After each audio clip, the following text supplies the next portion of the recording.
पांडुरंगाचा रूपाचा ध्यानाचा अभंग. कारण आज 28 युग पांडुरंग विठेवरती उभा आहे.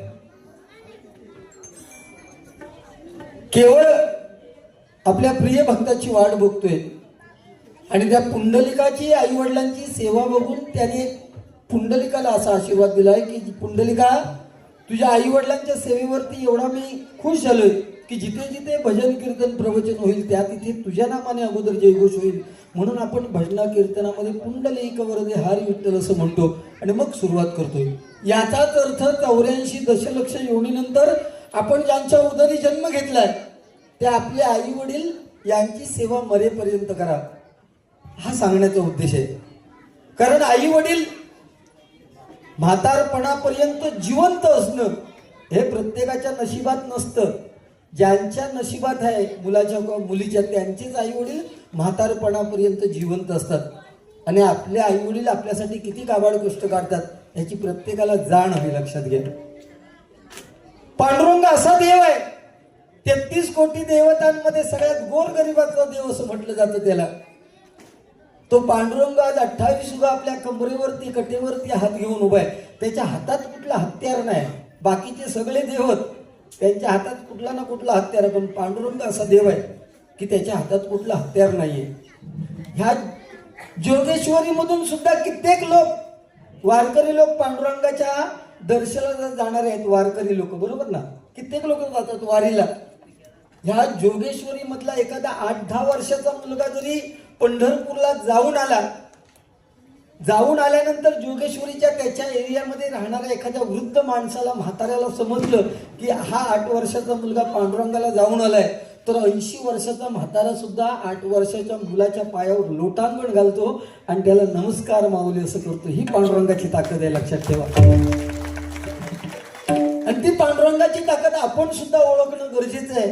कारण 28 युग त्याला उभं केलंय. ज्या दिवशी पुंडलिकाची आई वडिलांची सेवा संपेल आणि जो पांडुरंगाला भेटेल त्या दिवशी पांडुरंग तुम्हाला विठेवरती दिसणार नाही, लक्षात घ्या.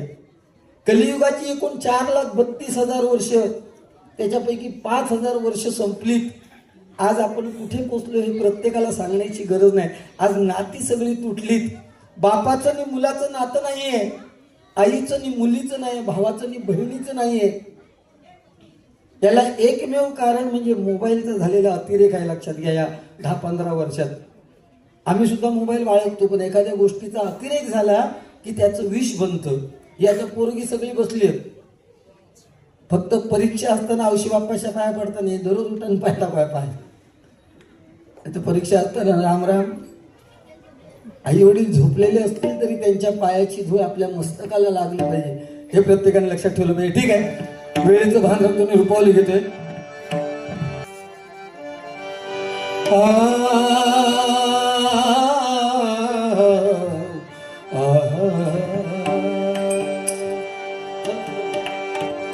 रूप पाहता पाहता रूप पाहता पाहता रूप पाहता पाहता माझा आवाज कमी केला.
सर्व सुखाची आदर बापमाची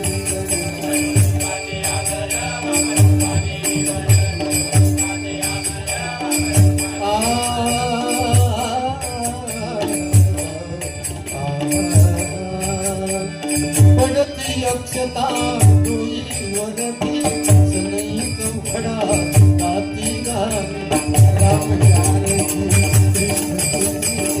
राम जानकी शोभी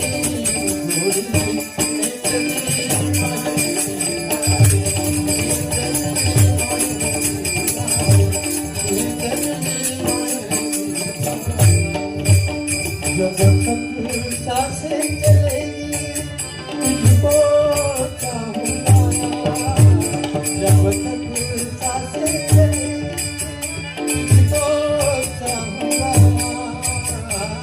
मर भी गया तो भी चाहूंगा मर भी गया तो भी